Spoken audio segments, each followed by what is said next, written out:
You son of a bitch. Welcome to the Bigger, Stronger, Faster Cast. Venice Beach, California. I'm your host, Chris Bell. I can't see nothing. Gotta open my eye. Come here, bitch. You don't want to do it. Let's get ready to Crush your enemies, see them driven before you, and hear the lamentation of their women. All right, guys, what's up? This is our premiere podcast, and today I have a very special guest. You'll never probably guess who it is. Come on in here, Mark Smelly Bell. We're going to talk to the meathead. Oh, my God. I'm your first guest on your podcast. Yes, sir. Does your podcast even have a name? I don't know. I think maybe like something Bigger, Stronger, Faster Cast. I like that. You know, I don't know. Maybe. Bigger, Stronger, Faster Cast. I don't know. What else? Sounds like a rap. Two guys, one mic. What? Excuse me? So basically, I wanted to interview you because nobody ever gets to talk to you about what you do. You're always asking other people the questions. So I figured I would bring you on to this first podcast. All right. And we get to know you a little bit. Obviously, you were born a long time ago, 1976. I've known you. That is kind of a long time ago. I've known you for your entire life, but you haven't known me for my entire life. What can you tell me about myself that I don't already know? It was only 4 years that I knew you when you didn't know what was going on. So anyway, we just start out by like talking. We grew up in Poughkeepsie, New York, as evidenced by the flannel Po-Town, Dutchess County, shout out. that I'm wearing today. And it's a really interesting and unique story that you have of becoming the meathead millionaire, as I like to call you, as I nicknamed you a while back. Coined it, yep. And I just Circle wanted C. to ask you a couple questions about how it all started. So growing up in Poughkeepsie, one of our major influences was watching wrestling. Oh, I thought you were going to say having a mullet No, I mean, that's of course. and wearing acid wash jeans. That's Yeah, the pro finest. wrestling. Yeah, we loved wrestling as kids. It was We used to go to amazing. the Civic Center. So for people that don't know, wrestling used to not be live all the time. It used to not be Monday Night Raw. It was There something was no that was, Raw, SmackDown, back and forth, right? It was basically you would show up at the arena in Poughkeepsie, and they would wrestle 4 times in one night. Like the same guy would come out, Oh, that was great. and they would beat up somebody like 4 times not in a row, but like every hour. Rusty Brooks. Yeah, there was a lot of bums, and remember, we would go and Mad Dog would say, "Hey, one day I'm gonna wrestle in that ring." Yeah. And sure as That shit, one guy died. Remember Roddy Piper killed him. that was Quick Draw Rick McGraw. We saw him get the shit beat out of him, and then Hot Rod, Roddy Piper. like 2 weeks later, the guy died, and we thought Roddy Piper beat the shit out of him. We also saw Bret the Hitman Hart get pummeled. Like he would get pummeled all the time, and then all of a sudden he's like the champion. He's like the best guy out there, and he was actually Mad Dog's idol growing up, our older brother. But tell I us love like the what Hitman myself. what kind of like inspiration you took from wrestling, and what some of those stories of going to the Civic Center and how you felt about that stuff. Yeah, wrestling was a huge impact. It was like mesmerizing, and when we watched it on TV, it had like a magical component to it. And then when you went to see it in person, it was like 10 times the experience of that, because then you saw these people on the people that you saw on TV. You now saw them in person, and it was just awesome. There's some sort of special electricity in the air, and I don't know if it was just because we were kids or if it was the fact that there was really just something magical going on with the WWF at the time. But whatever it was fascinating. We loved seeing Andre the Giant and Big John Studd and Hulk Hogan and Macho Man, Greg the Hammer Valentine, Hillbilly Jim, Junkyard Dog, Iron Sheik. The name goes on and on. Do you remember? You might have been too young, but do you remember like the early days of watching wrestling? We had a black and white TV. It was in our parents' bedroom, and you had to hold an antenna, like a coat hanger, because we ripped the antenna off. I remember some of that. I think on that TV, you had to hold the knob halfway to Yeah. get it to unscramble a little bit. Remember that? Well, yeah, because we had an antenna on the roof, and you had this like little knob Yeah. that would like I track remember it in. some of that. Yeah. And we used to make you hold the antenna. Oh, the so we could worst. sit back and I do watch. remember that now. Yeah. And one day we were watching. And Big John Studd had a body slam challenge, and he was saying, Oh. you remember that day? Yeah, that was amazing. And Big John Studd had a body slam challenge, and he put up 10 grand. Yep. And for some reason, they had the smallest duffel bag in the history of the world. Remember that? Yeah, they don't even make a duffel bag that those small. those people that don't follow much wrestling. Big John Studd was enormous, and 6'10". what an amazing nickname, by the way. Fucking great. But yeah, he was 6'10", and he must have been every bit of close to 400 pounds. He was huge. He was massive. He looked like a big ass mountain man. Big John Studd's in the ring, and he issues a challenge. He's got all this money, and he'd always say, "I'm the giant stud, and I've never been slammed, and I'm the real giant of the WWF," and all this stuff. He'd call Andrea the Lady Giant. Yeah, the lady giant. Yeah. And so he issued this challenge, and he's in the ring, and they're like, "Oh, who's going to accept the challenge?" And a couple people came out, right? Well, our uncle's favorite, our Uncle John, he was always a big fan favorite Speaking of. of uncles, remember Uncle Elmer? Yeah, Uncle Elmer was so fat. But our Uncle John was a huge fan of Chief Jay Strongbow, and so Chief Jay Strongbow came out. Yep. And he basically shook his head. Yeah, I remember that. Like, the anticipation for this kind of stuff was just. Again, I don't know if it's because we were kids. I don't know if kids still get this kind of excitement, but we were so fired up. And I remember, Chief Jay Strongbow comes out. He's got the full gimmick on. He's got the headdress and everything. He comes out, and people are like, "Oh, my God, Chief Jay Strongbow is going to come in there and try to slam Big John Studd." And he leans up against the wall and just shakes his head and folds his arms. And he's shaking his head back and forth like, "No, it ain't me." And I think maybe somebody else might have came out too. It was just one. It was just it was just him. They didn't milk it for too long. And then walking through the curtain comes Andre the Giant. 7 foot. Well, they would say 7'5", 520 pounds. We know that he was legitimate, like 7'2", I believe, at least. But he clearly definitely was had 500. like giantism because his like. There's other people in the world. There's Shaquille O'Neal, and there's some of these people that are really tall that are 7-footers, 7 foot plus. Akeem Olajuwon and Patrick Ewing and so on, but they don't look anything like Andre. They're not giants. Even Paul White, who's the Big Show. Yeah, Big Show is just huge, big guy, and he doesn't have gigantism. Like, he's not. Actually, at York Barbell, when I was doing Bigger, Stronger, Faster, we went to York Barbell. Yeah. And there's a bust of a head of a guy who produced way too much growth hormone. Acromegalia or something, right? Yeah, acromegaly, and the head was just gigantic. And remember we said museum-sized head. Some people have a museum-sized head. Yeah, that's what we a movie talked head. about. Yeah, like John Travolta. Yeah, it's like, why is his head so big? Like, that's crazy. Yeah, but so with human growth hormone, like, your hands still grow, your feet still grow. You might not grow any taller, but the hands dick grow. Gets the a feet, little bigger.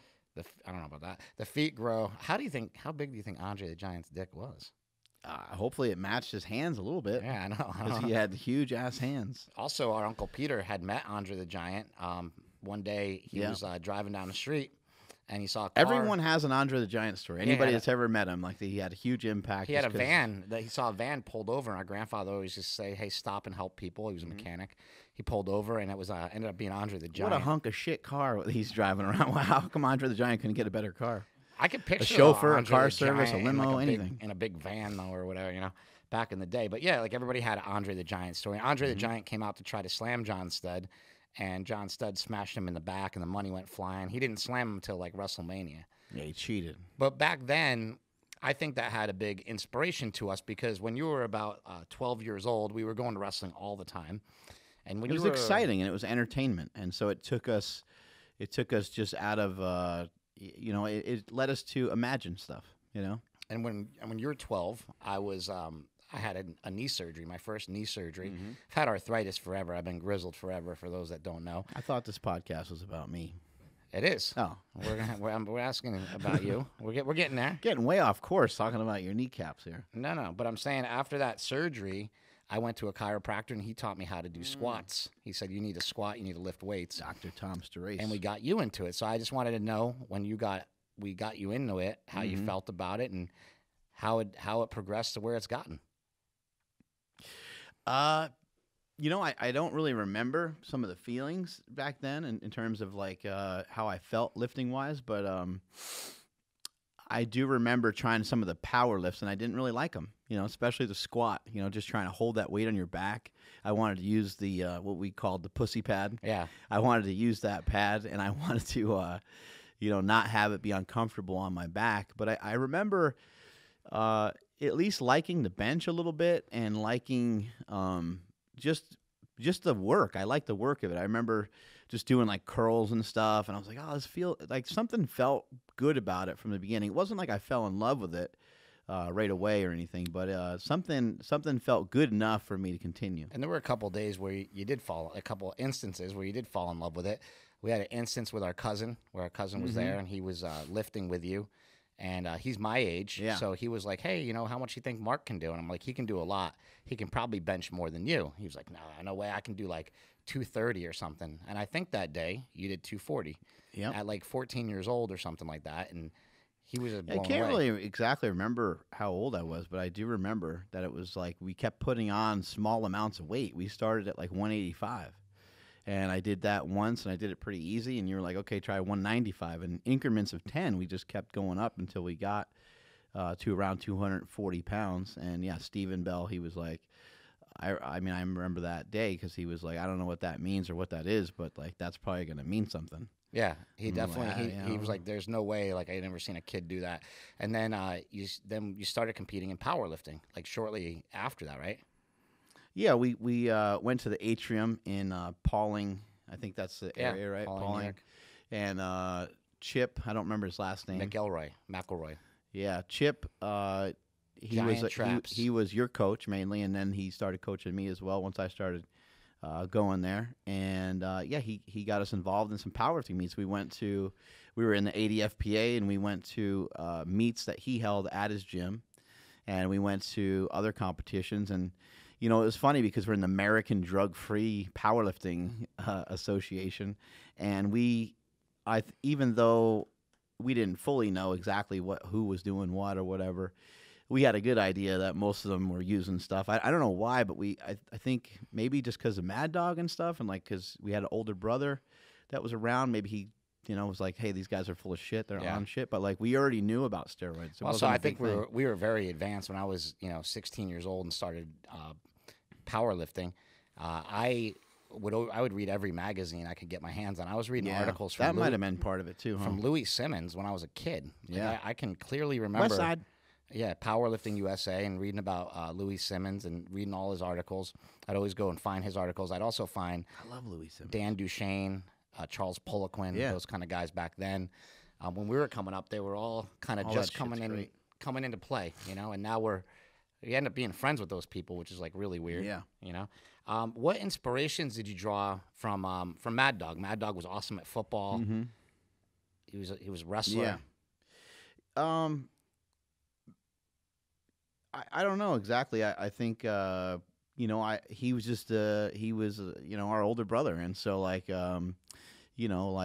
almost like a childhood like hero or something. I just looked up to him and wanted to kind of just pal around and kind of do like not even so much what he was doing, but what you guys were doing. Lifting, playing football. I never even thought about I never thought about anything else. I never thought like, oh, it'd be cool to like play the piano, or like I just didn't have a mind that would wrap around anything else other than like kind of figure out how do I pal around with you guys and not be like maybe fly under the radar so I'm not so annoying that they notice that I'm a lot younger than them. Did you have anything that you wanted to do, like where you're like, oh, I want to be a football player when I grow up, or I want to do this, or I want to do that? Do you have any goals back then when you were little, or saw yourself doing something when you were older? I was always amazed by Bo Jackson, Barry Sanders, Mike Tyson. and Mike Tyson especially. Really fascinated with Mike Tyson. Just still to this day cannot believe how athletic, strong, explosive, and so on. People have heard me go on and on about him forever. But Bo Jackson really just, it's weird because he played football and baseball, and I don't have the athletic talent to have done some of the things, or maybe I didn't have the drive to figure it out, or however you want to slice it. But I certainly don't have the genetics of a Bo Jackson by any means. But I was so inspired by watching him, and so inspired to just figure out ways like, how do you do something like that? How do you get recognition for being great at something? How do you figure out like how to execute really well on something? And I think sometimes for some people, a lot of it comes naturally. Like Bo Jackson, like Usain Bolt. I know that they still have to work hard and practice and work out, and I understand all that. But I think sometimes they find what they love to do, and they just keep doing it for a long time, and next thing you know, they're great at it. Yeah. And then, like, how did you, how did you find your way? Because when you were a kid, you really loved, you loved lifting, right? And you also loved boxing. You did a little bit of boxing. You actually trained at Tyson's gym for a while, right? Yeah, with Kevin Rooney. Yep, and learned some boxing, and I probably did that for about 6 months. As a whole, I boxed for maybe about a year. So I didn't have a ton of experience doing it, but I did it. Dabbled in it. Yeah, dabbled in it. Yep. And the thing was, I remember like you were really into like you wanted to go to college and play football, but there was a situation because of your grades, but not really because of your grades, because you struggled in school a lot. You had like some issues with learning. Right. And how did that affect you? I think first of all, in terms of like college and stuff, I don't even know why I ever even thought about going to college. I guess I just didn't think there was other options. I think this is like well, you had two brothers that went to college. Yeah, it's 20 years ago too. So I just thought that's what you did, and that's what Dad did, and that's what a lot of other family members did similar stuff. They went to college and then they got a job. I didn't have any business even thinking about college. I don't know why I ever did in the first place. It ended up being pretty much a waste of time. But you did go, and you played football and stuff. Yeah. I played football at Santa Monica City College, and first you went to Hudson Valley Community College, upstate New York. Really good football team there. And then I was at USC. And what made you want to come out and like? What made you want to move to California and transfer and get out here and figure out what's going on? I just wanted to hang out with you. Growing up, I mean, you were my best friend, and we hung out a lot. I've told the story many times on many different power projects and podcasts and stuff in the past. I've talked about it a bunch.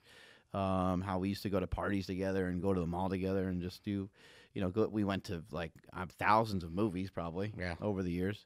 Braveheart. And, I mean, literally just missed you. I was like, I was counting the days to go to California. I was like, I want to go fucking hang out with my brother. I'm like, this sucks.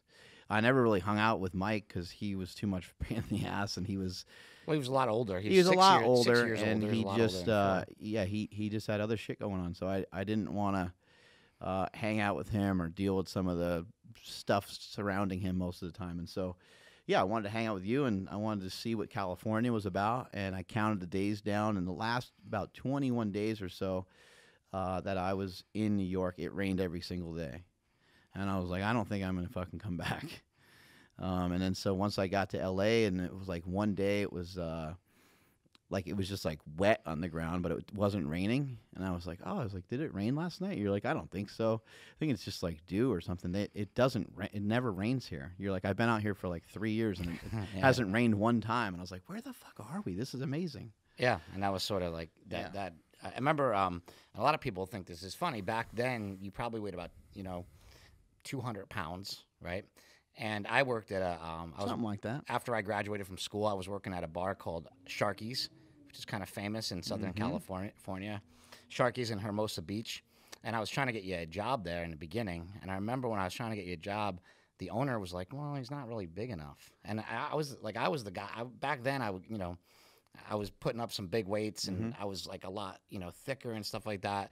And I was strong, and I also had a lot of experience. So I wasn't tall, but they knew I had a lot of experience. So I was already like sort of grandfathered in. But they're like, man, we like to hire really big guys. But anyway, you got usually a job lot there. of the guys were tall.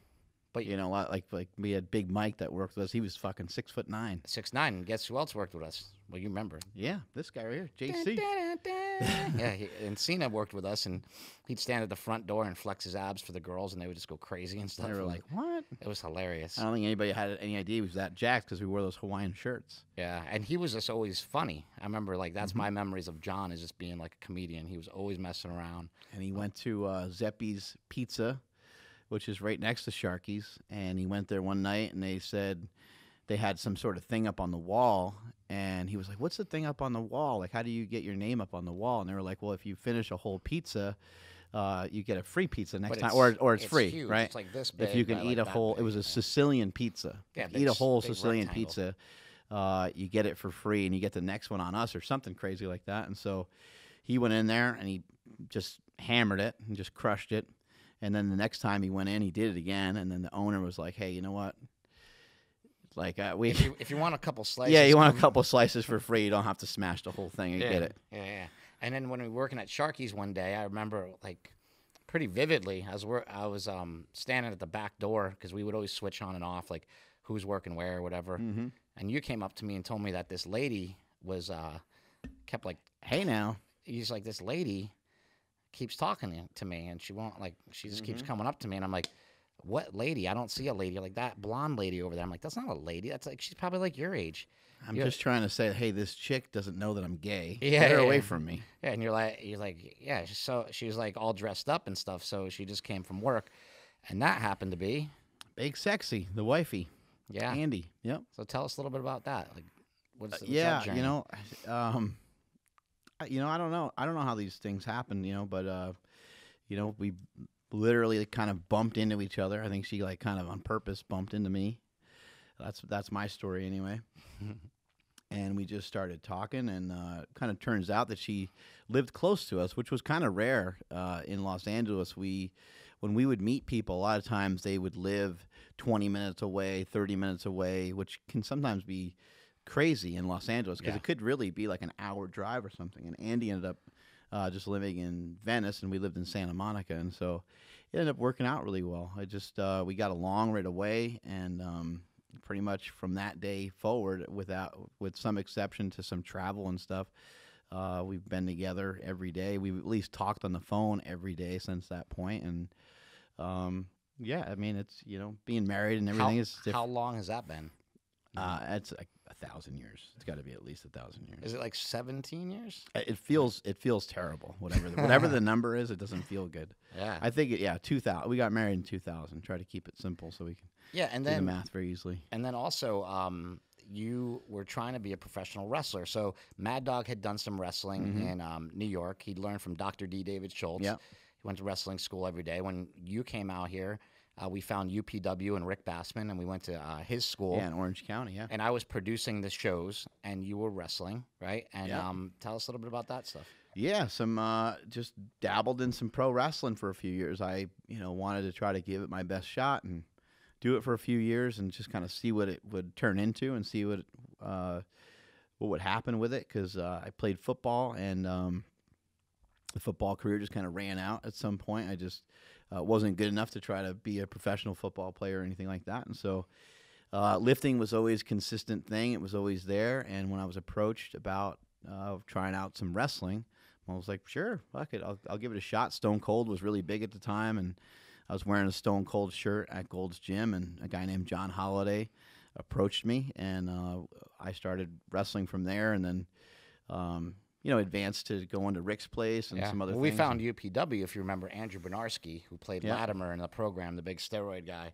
in the movie The Program. Starting defense. Yeah, Plays spot at the table. Yeah, spot at the table, whatever he says, and he smashes his head through the window. Yeah. So Latimer, he was our friend, and he was the one that was like, "Hey, you guys got to come to this school, and Yeah. this is a lot better." And I remember like bodybuilders were going there, Chris Cormier and Paul Aaron Dillett Baker. and Aaron Baker, and all these guys were trying to everybody's trying to get in on wrestling then, because Stone Cold really changed the game and really made it popular. There was a lot of people that were trying to act in Los Angeles, and then they switched over to like trying to wrestle because they thought that that's where they could make a quick buck, and then they kind of quickly found out that wrestling is really fucking hard. A lot of people fizzled out, but also like 31 people, I think, went to the WWE, Yeah. including John Cena, who we met at.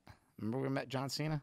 At Mass Movement. Yeah, Mass Movement. We used to work for a company that would move fitness equipment, install gyms. Worst job. Worst shin busters you'll ever get. If you ever walk into a Worst gym. job, but a great job because we had a great boss. We had Dominic. We had but it was fun. Like Yeah.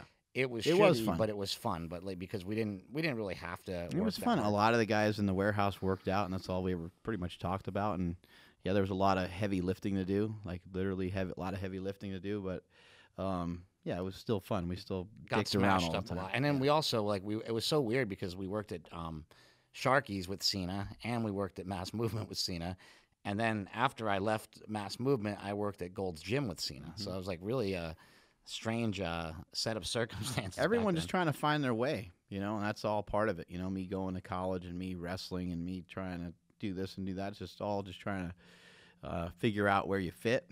You know, I was never good enough at this, never good enough at that. Wasn't smart enough in school to do certain things, and so it's like you just kind of just start to push towards stuff, and you see where you fit in. You know, and lifting is something that I was pretty good at a young age, and it's something I always wanted to try to keep around. And then we, we had known The Rock also, who was gaining popularity at the time. Dwayne was Eating all those pancakes at the firehouse. in Venice. He was training with our friend Mike Ryan. Yep.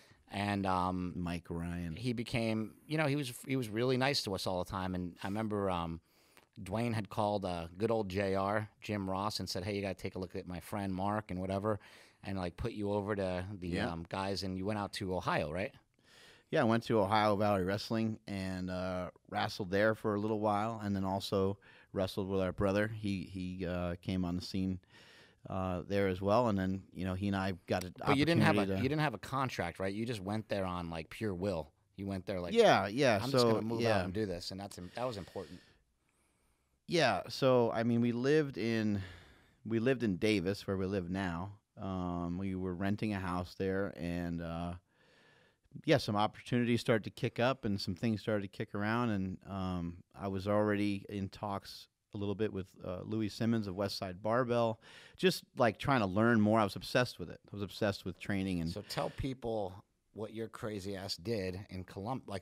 So the Ohio Valley Wrestling was actually in Louisville, Kentucky, which is about 3 hours from Columbus. Am I right? Yeah, maybe 4. So 4 hours from long-ass trip. So the wrestling school was 4 hours away. Yeah. But yet you and Andy decided to move to Columbus. Yeah. Why? Yeah, I moved to Columbus to train at Westside Barbell, and I was about 15 minutes away from there, and I went there every single day. I would, do the full-on Westside program and then learn as much as I possibly could from Louis. I didn't know how long we were going to be there for. I didn't know what we were going to do, or I just had no clue. But I was like, you know what? If we're going to live here, then I'm just going to fucking train every day, and I don't know. Just and how try did to you figure fit stuff in out. wrestling? It was on the weekends, right? Back then?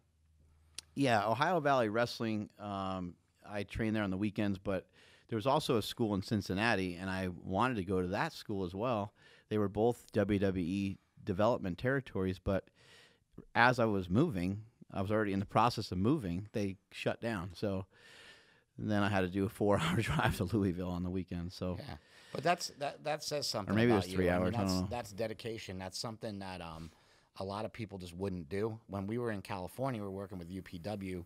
Mad Dog was a trainer, and Mad Dog would get so frustrated because he would drive like an hour down to Orange County, and he'd get to the ring, and the only people that were there were Mark Bell and John Cena. You're right. Right? And look at the only two people that are the other very guys- successful today. The other are guys Mark would Bell only- and John Cena. The only guys that would show up were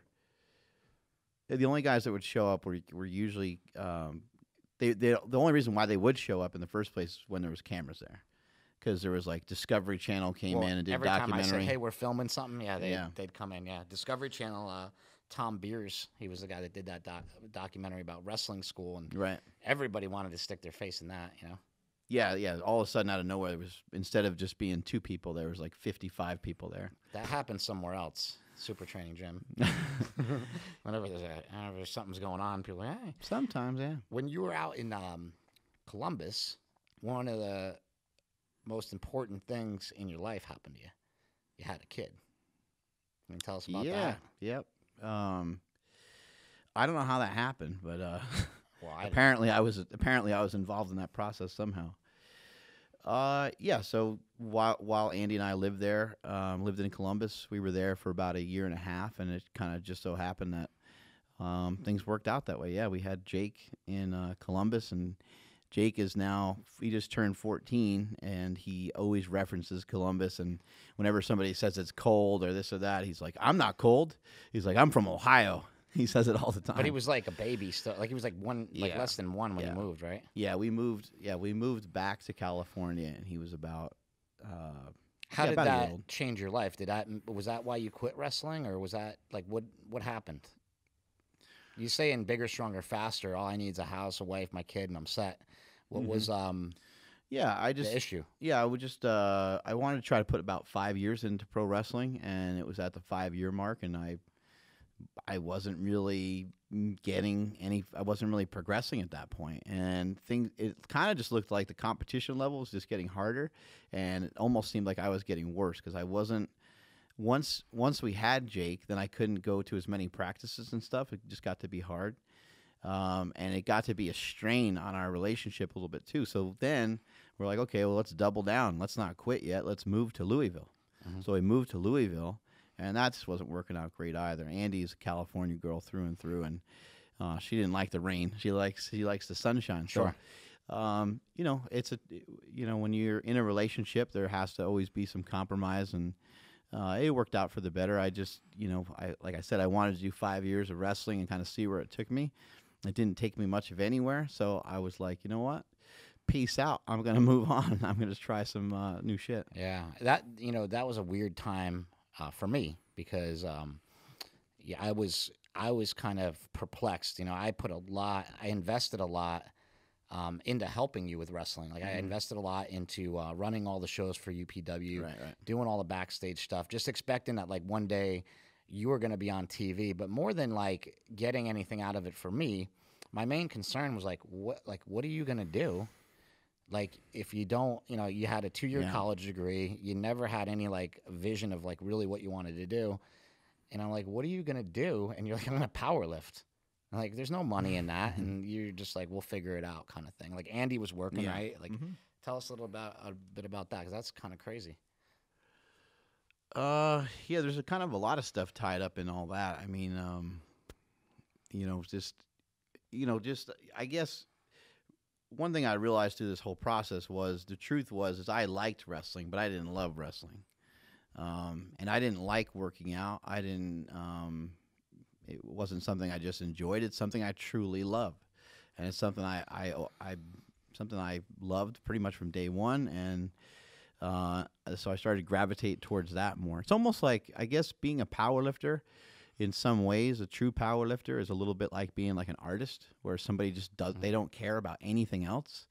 They literally just care about the craft, and they care about getting better at it, and they don't even really notice, you don't even notice sacrifices. You don't really realize how big and fat you're getting, or you don't even understand that the weights that you're moving around are starting to get to be crazy. What other people would consider crazy, because to you it's normal, because that's your fucking goal, is to get as strong as possible. And so having a job and all these different things, none of that stuff meant anything to me. Having money, like, I did not care about any of that. I just wanted to figure out a way to get strong. Every day, just that's what you wanted. Yeah, to that do. was the goal. I mean, I remember I used to write in my training log. I used to write, I got stronger today. And that was my goal. Like, I just want to get stronger, and I could feel it. I could tell when I got stronger. And it's an interesting feeling, but when you get it right and when things start to come together, you can kind of feel it. And I never had a feeling like that towards anything else. So it just started to make sense to me that these other things weren't going to work. I wasn't going to be a pro football player. I wasn't going to be a pro wrestler. And it just all started to make sense. I think, a saying that our dad has said for many years, part of knowing who you are is knowing who you're not. And that was really important to me. When I was in professional wrestling and I saw, somebody would come in the ring and they would do this and that, and they would do like a backflip. And I'd be like, holy shit, wow, that's pretty cool. Somebody else would come in the ring and they'd do a split. Somebody else would come in the ring and each guy kind of had their own gimmick, had their own way of doing things. Some guys spoke really well when they got the microphone, and certain guys can do certain things. You start to look around the room and you're like, well, fuck, I ain't that guy. All right, I'm not that guy. All right, I'm not that guy. And then I saw Shelton Benjamin jump up onto the turnbuckle, which most wrestlers could do. I could do that as well. That wasn't that hard to figure out. I'd jump up on the turnbuckle, but I couldn't really do anything from there. I felt like I was going to fucking fall and die, And so I saw Shelton Benjamin hop up on the top rope, and he fucking ran around the entire ring. He ran around all four corners of the ring, on the top rope. Just running on the rope, not holding on to anything, and then proceeded to do a backflip into the ring and then roll, and then he slid out of the ring. And so Shelton Benjamin made you retire, basically. No, actually, his partner did. That's Charlie Haas. Charlie Haas, yeah. But anyway, so he did that move, and like that kind of thing always stuck out in my head of just that's not me. I can't do that. And it's a learning to lose is really important. Everyone's always trying to win, and everyone's always trying to fight their battle that way. And I think that that's a battle that in the long run, you're not really ever going to win, because you're always going to have losses. You're always going to lose. And I think people should have their eyes open a little bit more when they have a loss, or what might consider to be a loss, because while quote unquote nothing came from wrestling, really everything came from wrestling. My ability to speak and to get in front of people, just little shit that you learn in pro wrestling that you would never learn anywhere else. It's a weird little world, but I wouldn't change it. You know, a lot of great things came from all that. How'd Super Training Gym start? That's a big move. I think like everybody listening wants their own gym. Like I think even myself, you know, I'm like, hey, you know, it'd be great to have my own place where I can do it my way and not have anybody to listen to. Some people, you know, they get obsessed with these different things that people are talking about. You know, something that's popped up a lot is like the law of attraction. Like, put shit out there in the universe and think about it all the time, and eventually it will happen. That's literally what happened with Super Training Gym. I thought about it every single day. I would drive by places and just be like, you know, one day I want to have a fucking gym there. I don't really know how that's going to work because I don't have any money. I'm not currently making any money. I don't really have any income to speak of. It doesn't make any sense, but I'm going to figure out how to rent or buy or do something and get a place, and I'm going to throw weights in there, and then people are going to get stronger from it, and I'm going to build this thing, and then a lot of other people are going to start to come to it, because who wouldn't be obsessed and excited about powerlifting? And at the time, no one really. So when you're saying you didn't really have any money, did you not have a job? Like how were you surviving? You had Jake, you had Andy. Yeah, Andy was working. Yeah, Andy was working. She had a good job for the first 5 years or so of our marriage, maybe a little bit longer, and then the whole time, you know, we were dating and stuff like that too. Yeah, so she was the breadwinner. She was the one bringing the dough, and I was the dreamer. You know, I was just trying to think of these different things that I was going to do, and I didn't know, you know, what was going to happen or how it was going to happen, but I knew that I wanted to make it happen. I wanted to figure it out, and I talked to as many people as I could. I told people all the time, I'm like, yeah, I want to start a powerlifting gym. I want to do this. I want to do that.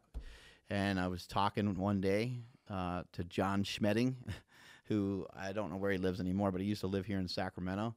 He was a strength and conditioning fanatic. He knew the history of powerlifting and Olympic lifting, and he was just a huge fan of the sport. And he and I got talking one day, and he was like, oh, yeah, this guy's got weights over here. And he's like, I'm going to buy some weight set, and I'm going to do – he would just buy – he's a collector. He loved to collect some of these weights and shit, and he had them in his garage and whatever. But he knew everybody. And he goes, you know what would be a good idea? He's like, you should go check out, you know, there's a gym in there's a gym in – right? Well, this is way after all that. I can backtrack a little bit, but this is the most pivotal moment in the history of super training anyway. So – it doesn't really matter about some of the other details, but basically he was like, hey, you need to go and check this gym out. And I'm like, I already had my spot in Natomas. I already had my gym. I had a 900 square foot powerlifting facility, and it was very inexpensive. And the way I got that started was simply, again, just by talking to people and just being, you know, just telling people that what I wanted to do. I had a guy by the name of Big Roy come in our gym, and he was training with us for a little while. And I sat down with him one day, and I was like, you know, I want to keep this gym running, and I want to do this, I want to do that, but I was like, I don't have any fucking money. You know, this is really just you guys are just paying the rent, basically. We've got 10 guys, and the rent's $900, and you guys all pay $100 each, and so we get to pocket $100 a month, you know. And he was like, oh, he's like, shit. He's like, I got money. He's like, I have a heating and air conditioning business. He's like, I'll give you, you know, what do you think you need? I'm like, I don't know. And to me at the time, like $5,000 might as well have been $1 million. It was a lot. And so we got talking about some stuff and getting some extra weights and stuff. And so he gave me money, and he and I talked about it up front. And I said, hey, you know, you're not really like buying into super training. Like if it ever becomes anything, you're just a lifetime member, and you can get shirts and hats and anything else that we make. He was like, yeah, no problem, man, I don't care. And he's like, I'm just going to give you cash and whatever. And so I was able to start that first gym. But while I was at that first gym, while I was at that spot, you know, this other guy came to me, John Schmedding. We had this conversation, and he said, "Hey, you got to check out this place. It's in Sacramento. It's called Midtown Strength and Conditioning. They have not opened the gym yet." And I was like, "Why would I go check out somebody else's gym? I already have my own spot." And so one day it just kind of hit me. I was like, that doesn't make any sense. I'm being closed-minded. Why wouldn't I go check out this other gym? The guy keeps telling me about it. So I went and checked it out. The owners were nice, and we got in a conversation. I said, "Hey, look, I got power lifters. I got like 20 or 30 of them. One guy's fatter than the next. Everybody's rude. Everybody's lewd. Everybody's gross. People are going to be sweating and bleeding and talking about porn and being profane and bleeding all over the goddamn place and everything else." So they were like, "Hey, man, we don't care. We like the intensity. We like the energy. It sounds fine by us." And so I moved my stuff from the spot in Atomas and moved into Midtown Strength and Conditioning. And the reason why that move was so important was because the rent there was only like $400 a month or something like that. And so that allowed me to expand because now we were a little bit more in the public eye. I was already doing videos and recording, and I already did stuff with Elite, and there's already a name, at least online, which there wasn't a ton of online stuff at the time, but it was mounting up. And so the move over to Midtown really changed everything. That's where the slingshot would have never happened if it wasn't for that move, because that allowed me enough security, because I was able to, the gym wasn't free at the time. I was able to have more members, able to have more people. I was able to have kind of a legitimate spot that I could kind of call my own. And that gave me the mobility financially to start to maneuver and just really think. You know, I'd go to Starbucks every single day, and I would just sit there and just think about stuff that I wanted to do. And I just tried to be fucking productive. And then shortly after that, we did. You were building up the business. I made Bigger, Stronger, Faster. I think that was a good moment, you know, in 2008. Yep. That came out. The slingshot hadn't been invented yet. Mad Dog was ecstatic because Bigger, Stronger, Faster was out. I remember his biggest moments were Sundance and Tribeca Film Festival, when he got to go there and be like, "My brother made this movie and I'm in it." And he just really felt like a huge part of that. Mm-hmm. And then in December of that year, he died. It was December 14th. Mm-hmm. You know, right after the movie came out, and it was in 2000. The movie came out in January of 2008, and later that year, in December of that year, Mad Dog passed away. Mm. And can you just tell us like how that affected you and how that sort of pushed you to the next level? Yeah, you know, it was obviously a huge shakeup, you know, in our family. It was a huge tragedy and stuff, and it's still not easy. You know, it's still not easy to think about and all that kind of stuff. But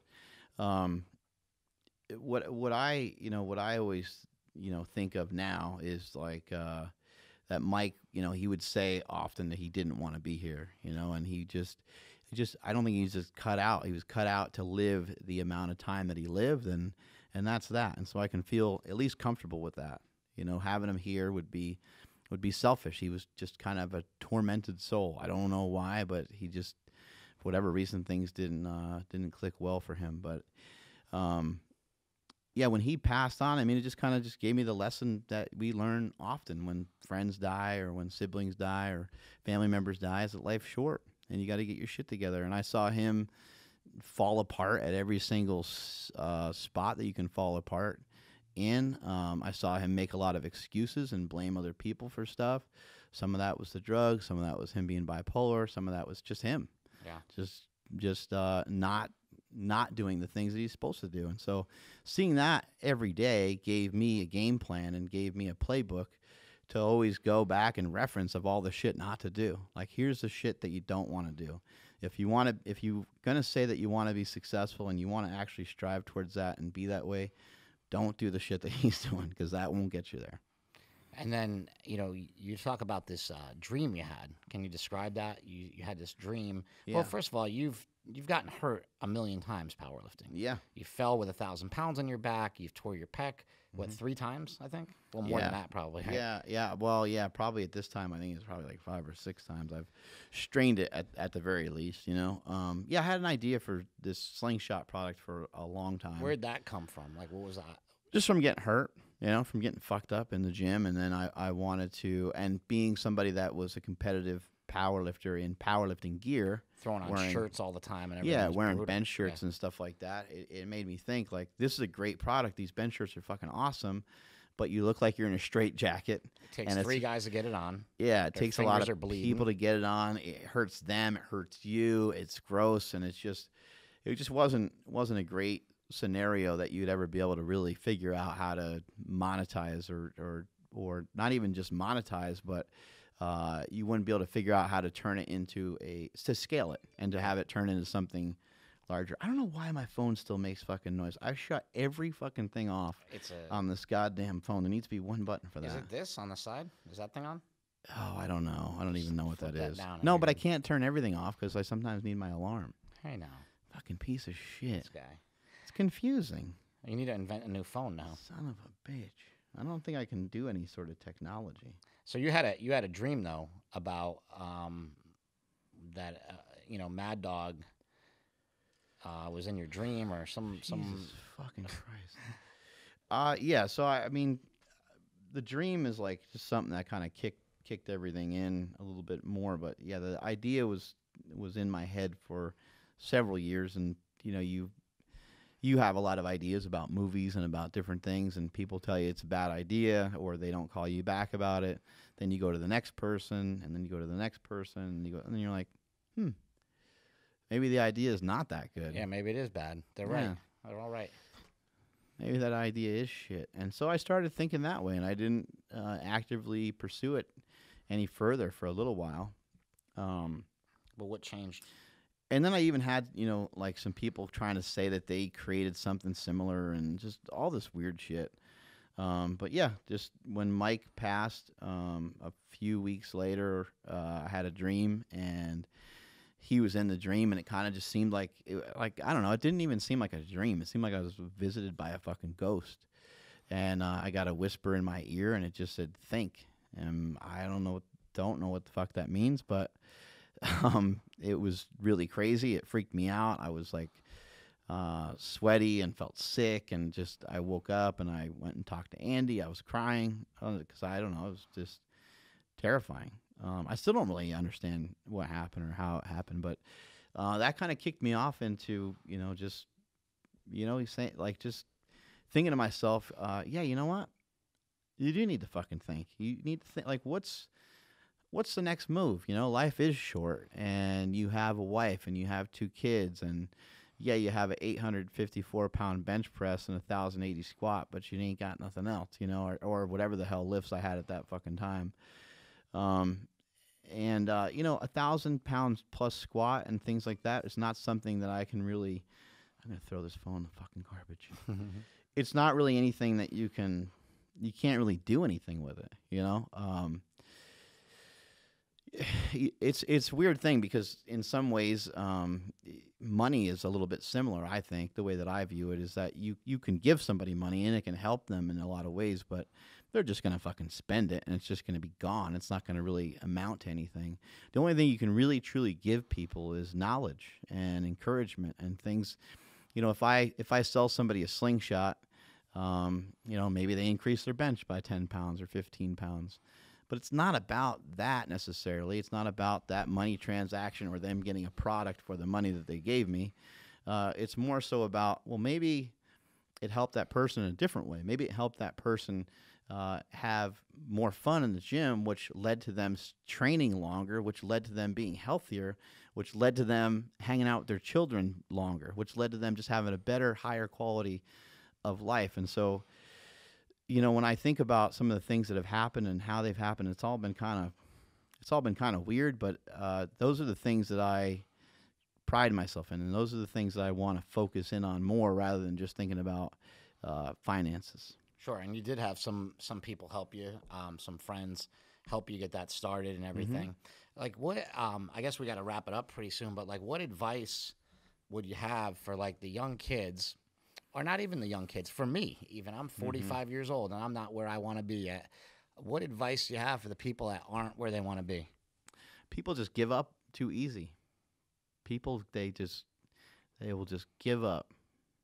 They give up way too easy. They cower in the corner with their hands up, trying to protect themselves. But that's a way more dangerous position to be in than to actually just start clenching your fist and start throwing some fucking bombs yourself. Life is going to hurt. Things are going to fucking hit you in the face. Things are going to come at you fast. They're going to come at you hard, and you're going to be like, I should have done this. I should have done that. Well, you can fucking train yourself through all that. You can train yourself to have more willpower. You can train yourself to plow through stuff. There's going to be resistance. There's going to be things that hurt. There's going to be things that make you sad. There's going to be things that piss you off. There's going to be things that make you cry. There's going to be shit that makes you bleed. There's going to be all kinds of things that happen. We all have scars. Some of them are more visible than others. We all have shit to complain about. But complaining doesn't do you any good. Being angry doesn't do you any good. Some of these emotions, they don't really do us any good. They do us a disservice, really. And I think you need to try to think about how to complete your task and not give up on yourself. I think too many people they'll throw in the towel. And I don't mean, you hear it a lot. People say, never give up. And it's like, oh, yeah, cool, man. Yeah, never give up. And then, next thing you know, they stayed out too late. They were partying. They started their day off too late. And because they started off their day too late, they're too far behind. And what do people that are behind do? They fucking act desperate. And when there's time to fuck off and there's time to fool around, that's what they're going to choose rather than doing what they're supposed to do. And they're going to live their entire life being fucking behind. And so that's my advice.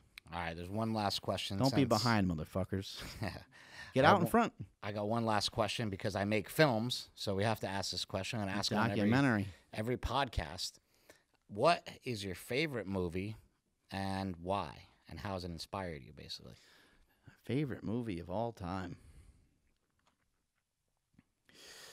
Oh, man. It's hard to narrow it down, because there are so many great What about movies one out that's really touched you and inspired you? Got you fired up? Yeah. I really, obviously, I love Rocky a lot, and who doesn't? There's so many great stories in Rocky. I love the whole thing about him talking to Adrian before he has the fight, and he's just doubting himself. He's almost ready to give up in some way. He's talking himself out of it almost. He says, I can't do it. I can't beat him. Yeah, but then he kind of comes back around and has like a moment of hope where he says, I just want to prove I'm not just another bum from the neighborhood. And that's what I feel I'm trying to do. I don't feel like I'm trying to. Somebody might say something is great, or somebody might say something is cool, or there's cars and houses and there's cool shit going on, but like none of that really is the goal for me. It literally is just trying not to suck. If you focus in on that and you focus in on some of the things that that are the low hanging fruit, and you just do them every single day, it'll turn into something huge. It'll turn into something big. All right, man. Well, I love you. Thanks for coming on here. I probably won't say that to many guests, but got to say it to you. And thank you. You would say it to Jen Wiederstrom. Hey. Believe that, people. Thanks for all your inspiration. And we go. Bye. Later.